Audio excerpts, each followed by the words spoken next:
Unit 6, Part 1, Solving. The first section for this part of the packet is the Algebra 1 objective. Solve quadratic equations having real solutions by factoring, taking square roots, completing the square, and applying the quadratic formula. On number 1, he was solve the equation by factoring. Well, it's already by itself. Like there are already two factors there, so all we have to do is use the zero property, and we're going to set each of those factors equal to 0 separately, and then we would get our two answers. This one's a really easy one, so I'll let you complete the rest of this one on your own.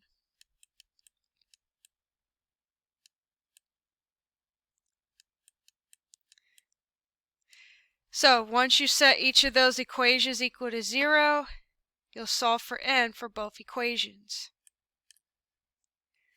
Let's look at number 3. We have n squared minus 2n minus 3 equals 0. What we want to do is identify a, b, and c. And a, b, and c is referring to this. ax squared plus bx plus c equals 0, where the a, b, and c terms must be on one side of the equation and 0 is on the other side of the equation. So using that, we can see that there's nothing from n squared, so we assume that it's multiplied by 1, so there's 1 for a. B is going to be negative 2, and then c is our constant, that's negative 3.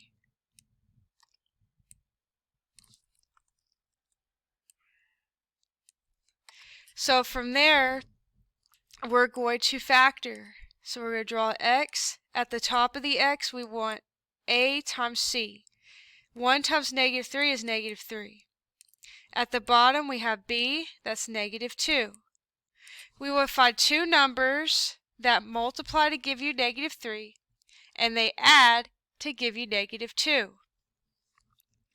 The numbers that work for this is negative 3 and positive 1. Negative 3 times 1 is negative 3. Negative 3 plus 1 is negative 2. From there, we'll write our factors. N minus 3 times n plus 1. And we set each of those factors equal to 0. To solve the first one, we just add 3 to each side. N equals 3. Subtract 1.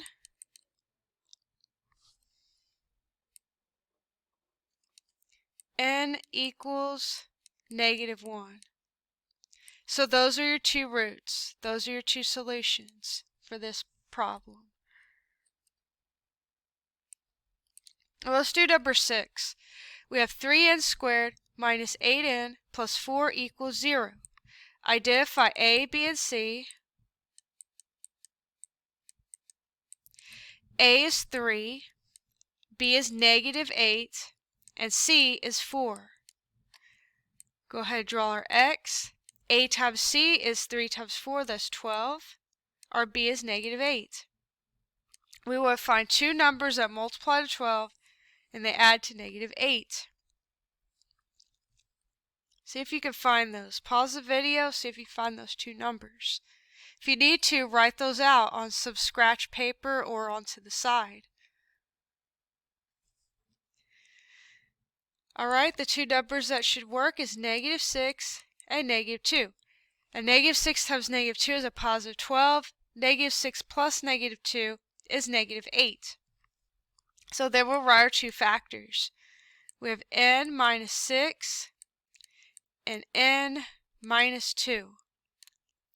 Now, a is not 1 here, so we need to do one more step before we start solving. So since a is not 1, we're going to divide those numbers by a. So we're going to divide these by 3. Simplify. 6 divided by 3 is 2. So we have n minus 2. 2/3 does not simplify, so we're going to slide that 3 to the front. 3n minus 2.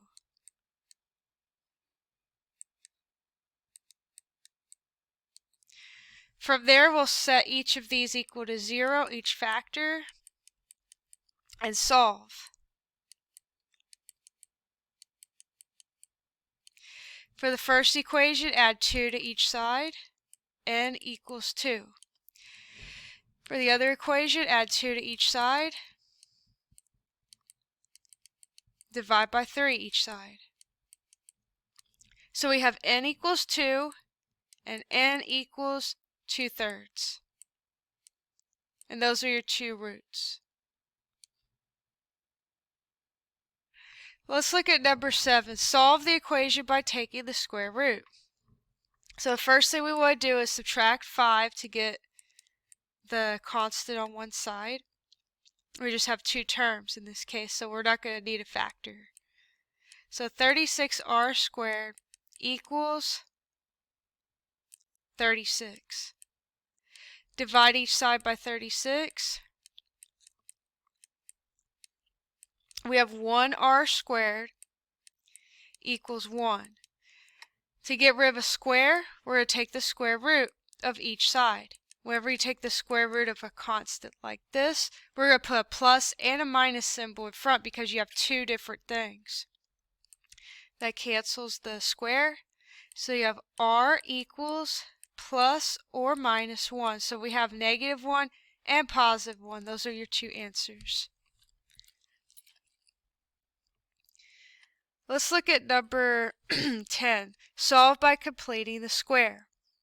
So what you want to do is move c to the other side. So plus 3 each side. We have n squared plus 2n equals 3. So from here we want to complete the square. So we're going to add something, and that's going to equal 3 plus adding that same thing. So to complete the square, we have a square right here, that's n squared. N squared is n times n. This rectangle right here is 2n. Well, this width right here is already n, so we just need to put a 2 right here. Now we can break this 2n into two equal rectangles.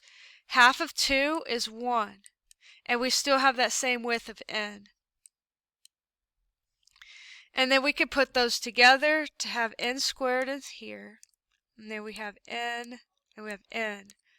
So the length right here is n plus 2. No, not n plus 2, n plus 1. And up here, it's also n plus 1. Now, this little square right here needs to be completed. So to make this square completed, we're going to find the area. Well, the length of this is 1. The width of this is 1. 1 times 1 is just 1, so we're going to add 1 to each side to complete that square. And the square will now be n plus 1 times n plus 1. It's a square because it's the same factor multiplied by itself to make a square, not just a rectangle. So we have n plus 1 squared on the left side of the equation, and then 3 plus 1, which is 4, on the right side of the equation. From there, we can square root each side to get rid of those squares, that square right there. Remember, when you square root a constant, you're going to put a plus and a minus sign in front of it because you have two answers. So if n plus 1 equals plus or minus 4. To get n by itself, we're going to subtract 1. So we're going to have -1 plus 4 and -1 minus 4, which gives you 3 and -5. So those are your two n values.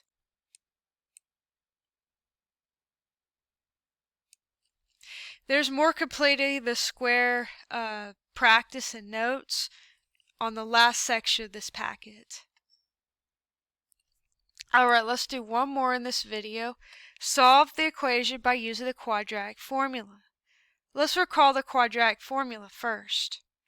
We have x equals -b plus or minus the square root of parentheses b squared minus 4ac all over 2a.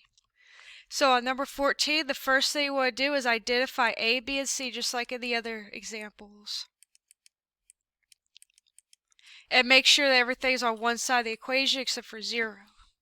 So a is 5, b is negative 7, and c is negative 12. Okay, we'll plug those into the quadratic formula.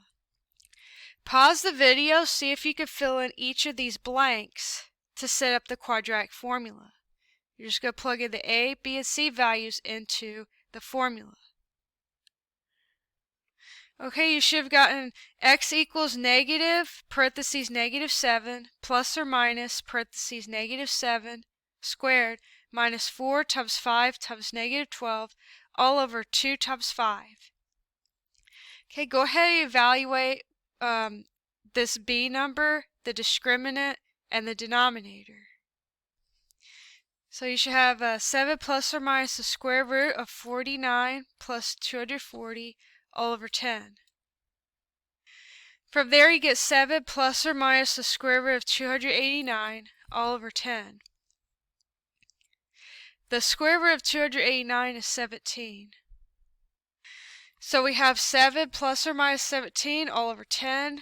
There's nothing we can factor out here, so we'll go ahead and write our two answers.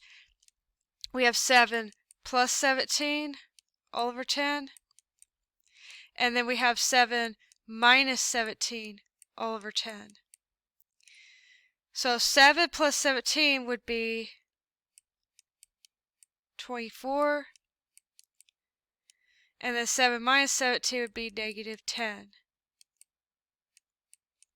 If we were to reduce these fractions, we could divide these by 2. So we get 12 over 5. And then this one is just negative 1. Negative 10 divided by 10 is negative 1. So your answers are m equals negative 1 and 12/5. Go ahead and try more problems on this page by yourself or with your peers.